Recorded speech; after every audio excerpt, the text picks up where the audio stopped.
On today's episode 2 of Discussions with Doose, we're going to be talking about vitamin intake. Before we even start with this video, I am going to explain that I'm not going to be, discussing where every vitamin comes from and what foods, contain the highest amount. I'm not going to be talking about that.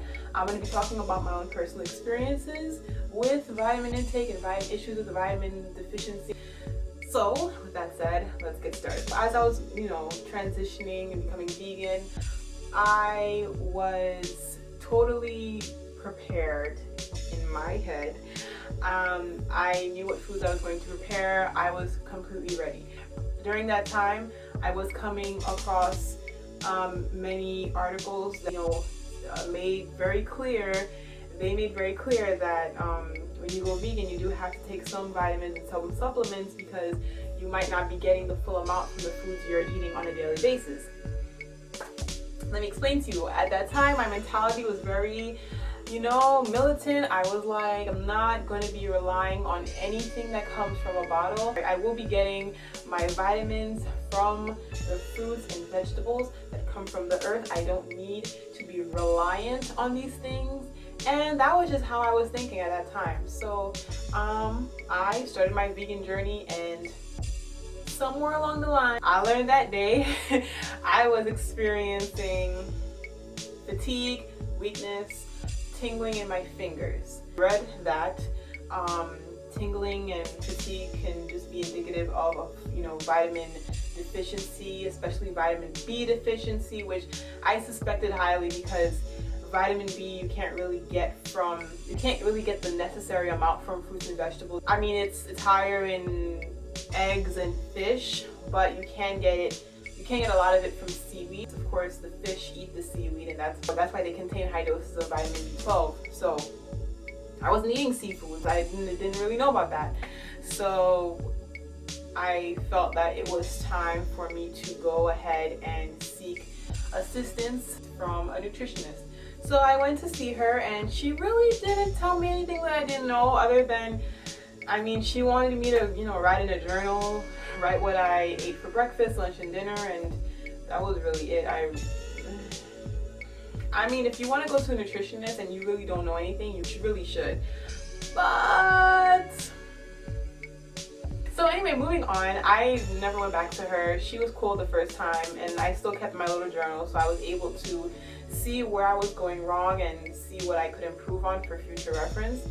So moving on, I did finally realize that I should take a vitamin B12. That was all I was taking. Everything else, I just made sure I was eating lots and lots of fruits and vegetables. I was fine after that.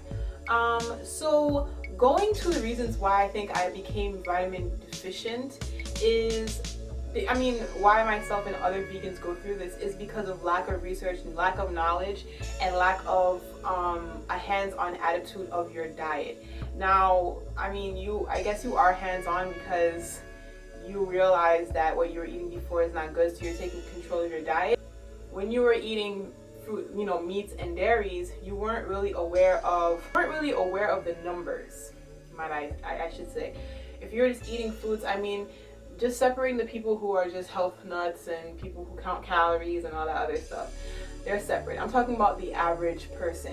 You don't really eat chicken and say, hey, I'm getting this amount of protein, I'm getting this amount of zinc and this amount of, you're not really thinking about that. You're just eating. And a lot of these animals have complex nutrients, so they have many different types of nutrients just right there for you to eat, so you don't have to worry about eating or taking a supplement unless you are just genetically deficient. You don't really have to worry about that. But while you're eating fish and all these other animals, you're getting the hormones, you're getting the chemicals, you're getting all these other different things that are really bad for you. So that's the downside of it. When you do become vegan, you do have to be hands-on. You have to take control of your diet. You have to take complete control, and I feel like a lot of vegans don't know that they have to do that. So that's one of the reasons why many vegans do become deficient. And everything comes full circle, and you realize that you do have to take nutrients, and you've kind of figured out what you have down pat and what you feel like, okay, well, my lifestyle is not going to allow me to eat the exact way that I want to eat, so I do need to take a vitamin, unfortunately, which it is what it is. To be aware that not all vitamins and supplements are created equal. Okay, I'm sure most of you are aware that a lot of these pills are made with a synthetic material called gelatin, which is derived from pork products. So that can be found in candies and other things, but mainly you'll find them in the coating of capsules and in regular pills. So you have to be careful. So when you're purchasing a supplement, you have to make sure that it is vegan. So I did have a bottle of a vitamin B12 tablet. It comes in tablet form. So I did have a vegan kind. If I can find the picture online, I'll just of course put it in the video right now. But I do actually have a vitamin D. I have a vitamin D D3 supplement, and this one is really good. I got it from a health food store by my job, and it's called My Kind Organics. Just see if I can put it up to the video for you. I hope you can see that because I really can't see behind my camera, but it's called My Kind Organics. It's 100% derived from plant products. So yeah, this is also GMO, and what's really good about this is that it's a liquid. I would really recommend that if you are going to take a vitamin, take it in a liquid form. It's easier for your body to absorb as opposed to a tablet form. Capsules, yeah, I guess you can just open up the capsule. If it is a liquid form in a capsule, you can pierce it and then maybe mix it in a drink, or if it's a powder, you can open up the capsule and mix it in the drink as well. But if you're taking it whole, it's harder for your body to absorb, all of the contents. So what's good about this one is that you can spray it directly into your mouth, okay? And this is a vanilla flavored one, or you can just put it in food. So this one says you can take 1 or 2 sprays a day. When I went to the health food store, the owner told me to take 5 a day. So I don't know about all that. Also, when it comes to certain vitamins, you don't have to take it every day. You can take it maybe once a week, especially with vitamin B12. You can take a certain dose for a week, and you should be okay. I would suggest, I know with me, if I'm planning on going out and I do know that I'm going to be drinking and partaking of the alcoholic affairs, I will make sure I take an extra dose of vitamin B12, because of course, as you know, alcohol affects the liver, and vitamin B12 plays a major part in your liver health. So you do want to make sure that you are just prepared for certain things like that. And of course, being vegan, you don't want to really be drinking alcohol like that. So that's something that you should consider if you want to go vegan, just to kind of cut down. And of course, there are non-vegan alcohols like Guinness beer, and I believe Hennessy, if I'm not mistaken, has pork in it. It's made with pork, and Guinness has like fish eggs. There's a whole world, okay? There's a whole world out there. There's all these things that you learn every day, what's vegan, what's not vegan. But anyway, just going back, I'm just kind of straying off the path. Like I said, not all vitamins are made equal, so you just want to make sure that you're taking the right vitamins, okay?